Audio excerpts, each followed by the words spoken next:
খালেদা জিয়ার রোগমুক্তি কামনায় দোয়া প্রার্থনা করেছে উপদেষ্টা পরিষদ। বিশেষ সভায় বিএনপি নেত্রীকে ভিভিআইপি মর্যাদা দেওয়ার সিদ্ধান্ত হয়। এরপর থেকে খালেদা জিয়া নিরাপত্তায় নিয়োজিত রয়েছে এসএসএফ। সাবেক প্রধানমন্ত্রী ও বিএনপির চেয়ারপারসন বেগম খালেদা জিয়ার শারীরিক অবস্থা গুরুতর। বেশ কয়েকদিন ধরে রাজধানীর এভারকেয়ার হাসপাতালের সিসিইউতে চিকিৎসাধীন আছেন তিনি। চিকিৎসকরা সতর্ক অবস্থার কথা জানাচ্ছেন। রাজনৈতিক মহল ও দলের নেতাকর্মীদের মধ্যে উদ্বেগ তৈরি হয়েছে। দেশে এবং বিদেশে দ্রুত সুস্থতার জন্য দোয়া করছেন নেতাকর্মী থেকে সাধারণ মানুষ সবাই।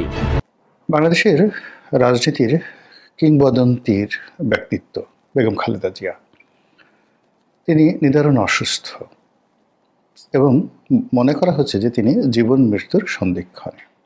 হাসেকে দেখছি ইনশাল্লাহ, আল্লাহ যেন রক্ষা করে, আজরাইল একজন ফিরায় দেয়, বাঁচায় দিতে হবে। আমার আত্মা ঢুকিছে ওখানে, আমি ঢুকতে দেয়নি, গার্ড ঘিরবে। আমার আত্মাকে দেখতে পেছে না, গার্ড ঢুকিছে, ম্যাডামের কাছে আছে। আমি দু চোখে একটু দেখে আসতে পেরেছি, এটা আমার সান্ত্বনা। সাবেক প্রধানমন্ত্রী, বিএনপি চেয়ারপারসন, 4 দলীয় এবং 20 দলীয় জোটের নেত্রী বেগম খালেদা জিয়া, তিনি গুরুতর অসুস্থ অবস্থায় আছেন। এবারকার এর আগেও তিনি এসেছেন বহুবার, কিন্তু এবারকার মতো এত সংকটজনক পরিস্থিতি এর আগে তৈরি হয়নি। আজকে ম্যাডামকে নিয়ে সারা বাংলাদেশের বিভিন্ন জায়গায়, ইভেন নরেন্দ্র মোদী পর্যন্ত ওনার জন্য প্রার্থনা করেছেন। বিশ্বের অনেক রাষ্ট্র ওনার চিকিৎসা দেওয়ার জন্য প্রস্তুত রয়েছেন, কিন্তু সময় এবং সুযোগের অভাবে সেটা সম্ভব হচ্ছে না। ম্যাডাম খালেদা জিয়া আসলেই উনি জাতীয় মুরব্বী এবং ওনার স্থান আমি মনে করি যে সকলের ঊর্ধ্বে। নিজের আয়ু দিয়ে হলেও আমাদের নেত্রীর আরও কিছুদিন অন্তত আমাদের মাঝে থাকুক এটা চাই।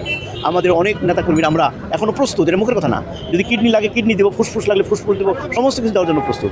নেত্রী আমাদের মাথা সে বেঁচে থাকুক, আমি চাই যে সে বেঁচে থাকুক। ওনার যে অঙ্গ পচে গেছে না নষ্ট হয়ে গেছে না কি হয়েছে, উনি কেন এরকম অসুস্থ, টিভিতে খালি দেখি। তাহলে শুনি যে লিভারের সমস্যা, কিডনির সমস্যা, ফুসফুসের সমস্যা। তাহলে আমার ফুসফুসের পরীক্ষা করুন, আমার লিভার পরীক্ষা করুন, আমার কিডনি পরীক্ষা করুন আপনারা। যদি ভালো থাকে তো ওনারা লাগাই দেন।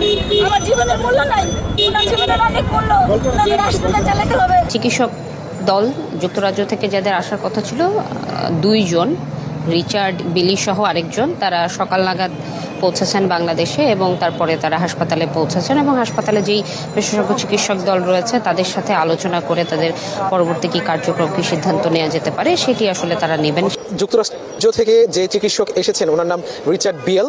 উনি আসলে যুক্তরাজ্যের একটি কিংস কলেজ যে হসপিটাল আছে সেখানকার প্রফেসর এবং উনি অ্যানেস্থেশিয়া এবং আইসিইউ বিশেষজ্ঞ। এবং আমাদের সাবেক যে সিসিইউতে তিনি চিকিৎসা ব্যবস্থাটা আসলে ঠিক মতো হচ্ছে কিনা। 3 দিন 4 দিন ধরে আমার কোনো ঘুম নাই। আমি ফেনী থেকে আসছি।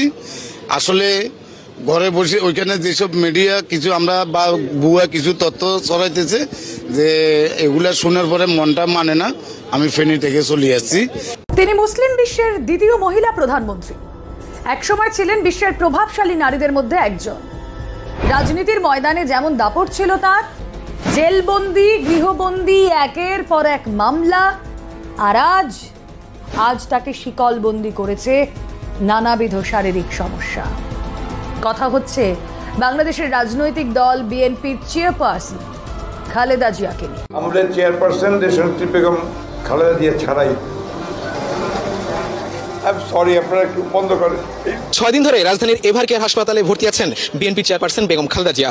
তার চিকিৎসার খোঁজখবর নিতে হাসপাতালের সামনে ভিড় করছেন উৎসুক জনতা। আসলে উনি জনগণের নেত্রী, দেশ নেত্রী, মাদার অফ বাংলাদেশ। আমি ওনাকে মনের থেকে ভালোবাসি।